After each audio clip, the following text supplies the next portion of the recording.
I think my biggest strength in the kitchen is my passion. And I feel that way because my passion sometimes is what gets me through.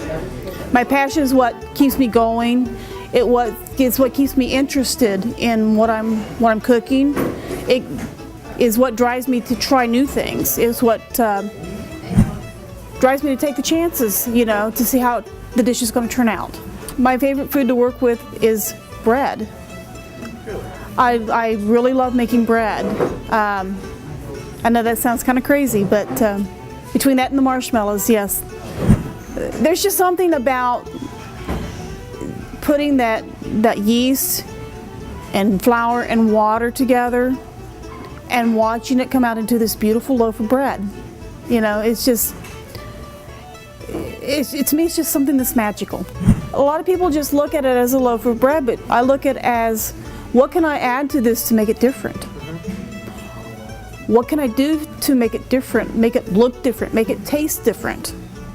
And that's where the challenge is.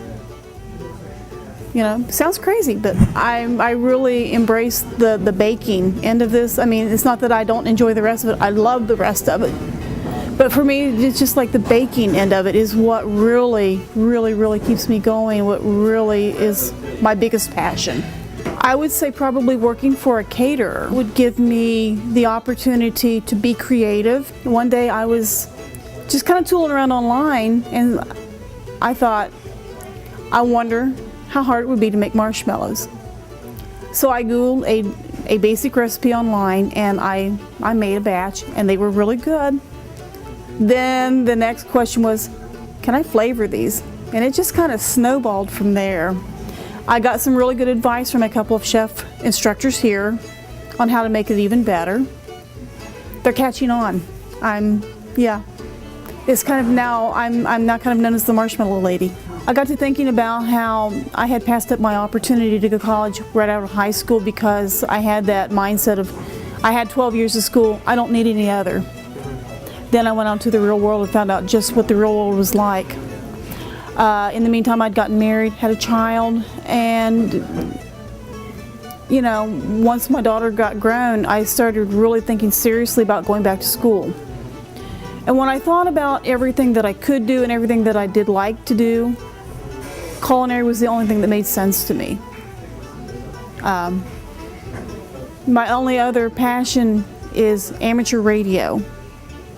I thought briefly about pursuing a major in communications, but I thought, what am I going to do with that? You know, at my age. But when I thought about culinary, I thought, this is something I could do for the rest of my life very easily.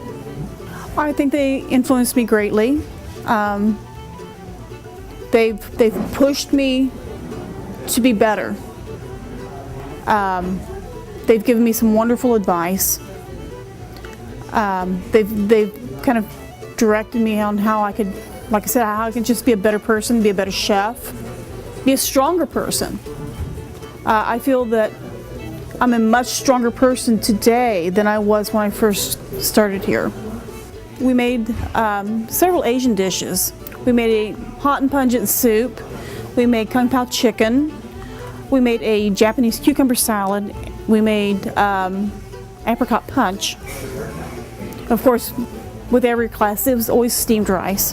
The first thing you have to do is, you know, you have to measure out your ingredients.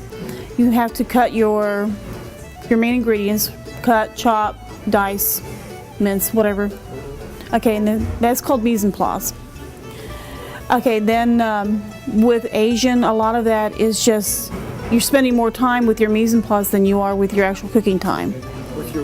With your food prep. What do you call it? Mise en place. Mise en place. Yes. What is that? That is your food preparation. That is your measuring, your gathering your equipment, your cutting, dicing, slicing, whatever you need to do to your food.